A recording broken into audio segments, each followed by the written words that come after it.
श्री हरिवंश, क्या आपके friend circle में भी ऐसे लोग हैं जो कहते हैं कि भगवान हमारी सुनते ही नहीं हैं? क्या नाम जाप करते हो तुम लोग, क्या करते रहते हो? हमें तो कभी फील ही नहीं हुआ कि भगवान है, हमारी तो नहीं सुनते, हम तो मांग मांग के थक गए। कभी कहते हैं अरे कुछ नहीं होता इन सब से, मैं तो कर कर के थक गया, थक गई, हमने मांग मांग के देख लिया, हमने इतने पैसे दान दिए, हमने ये चढ़ावा चढ़ा दिया, हमने इतनी महंगी मूर्ति ली है, हमने ये किया है, हमने वो किया है। हम ऐसे हैं आपके, फिर भी भगवान हमारी सुनते ही नहीं हैं। ऐसे लोग हैं आपके फ्रेंड सर्कल में? मेरे फ्रेंड सर्कल नहीं है, नॉट एग्जैक्टली फ्रेंड सर्कल, क्योंकि फ्रेंड सर्कल मैं नहीं रखती हूँ।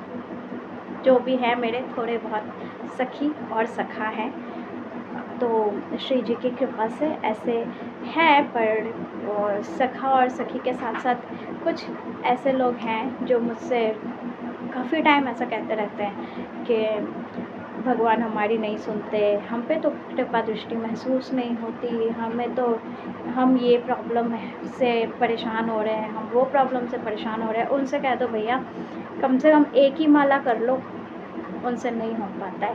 और अगर कर भी लिया ना उन्होंने लालच में कि हाँ चलो इस प्रॉब्लम से हम परेशान हैं तो हमारी ये प्रॉब्लम का सल्यूशन मिल जाएगा, अगर लालच में उन्होंने एक माला भी कर लिया ना, ज़्यादा से ज़्यादा 3 दिन 4 दिन हफ्ता भर, बस इससे ज़्यादा उनसे नहीं हो पाता है। हफ्ता भर में वो थक के परेशान हो जाते हैं कि बस हमसे तो नहीं हो पाएगा।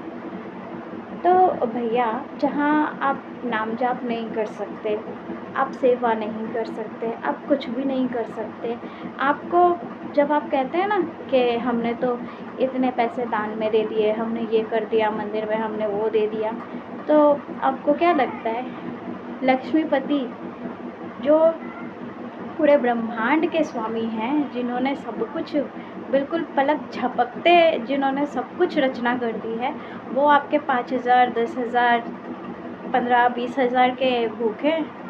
आपको क्या लगता है कि आपके 10-15-20,000 से ही उनका गुजारा होता है?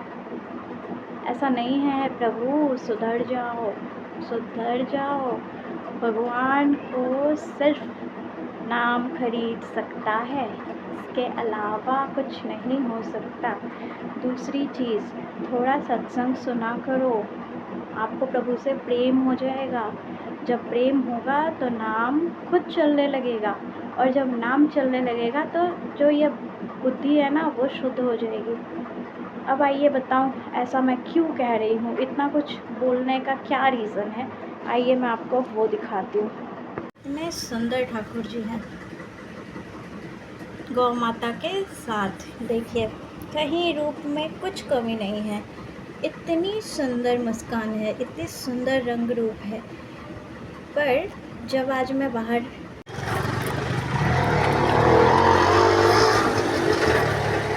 आज मैं अपनी बेटी के स्कूल गई थी, तो आते हुए रास्ते में मुझे दिखे महाराज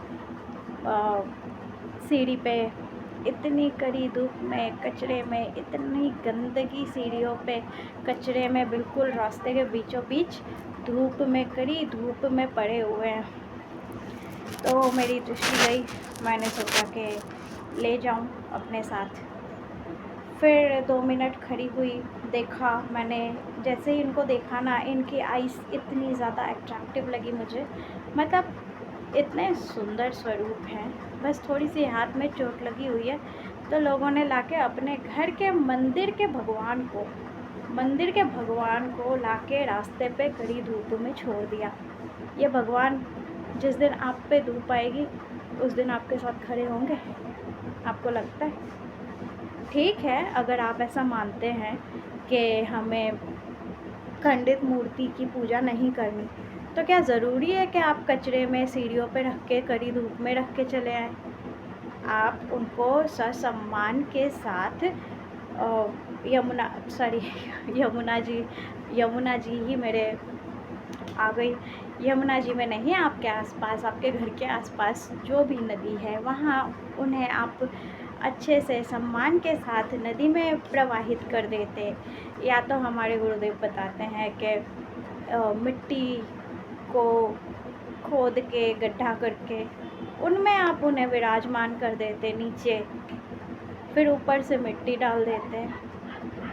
तो कम से कम उन्हें नहीं पूजा करनी। आपकी ऐसी मान्यता है कि खंडित मूर्ति की हम पूजा नहीं करेंगे, तो कम से कम उन्हें ले जाके अच्छे से मान-सम्मान सहित प्रवाहित ही तो कर सकते हो ना। इतना तो कर सकते हो कि ले जाके कचरे में रख के चले आए। क्या आप लोग खुद को भक्त समझते हो? जब आप उनके सिर्फ हाथ टूट जाने पर उन्हें रास्ते में कड़ी धूप में छोड़ सकते हो, कल को जब आप पर धूप आएगी ना, फिर ब्लेम मत करना कि वो हमारी सुनते नहीं, वो हमारी रक्षा नहीं करते, उन्होंने हमें हमारा साथ नहीं दिया, उन्होंने सुना नहीं। श्री हरिवंश।